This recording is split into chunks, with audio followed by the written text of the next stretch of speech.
শাহবাগে আওয়ামী লীগ নেতাকর্মীদের দাওয়া ব্যাপক ভাঙচুর। এক দফা দাবিতে আজ রোববার সারা দেশে অসহযোগ আন্দোলনের ডাক দিয়েছে বৈষম্য বিরোধী ছাত্র আন্দোলন। এ সময় বেলা 11টার দিকে শাহবাগ এলাকায় বিক্ষোভকারীরা আওয়ামী লীগ নেতাকর্মীদের দাওয়া দেন। রাজধানীর শাহবাগ মোড়ে লাঠিসোঁটার হাতে শত শত লোকজন জড়ো হয়েছেন। সকাল 10:30টার পরে তারা পুরান ঢাকার দিকে থেকে মিছিল নিয়ে শাহবাগে আসেন। এ সময় বঙ্গবন্ধু শেখ মুজিব মেডিকেল বিশ্ববিদ্যালয়ের বিএসএমএমইউ সামনের দিকে আওয়ামী লীগ নেতাকর্মীদের স্লোগান দিচ্ছেন।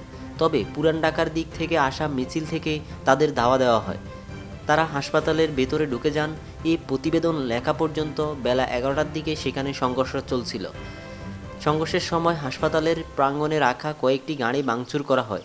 সেই সময় হাসপাতালের ভেতরে আশ্রয় নেওয়া আওয়ামী লীগের নেতাকর্মীরা ইট পাটকেল ছুটছিল। মিছিলের সময় এক দফা দাবিতে স্লোগানের দেওয়া হয়।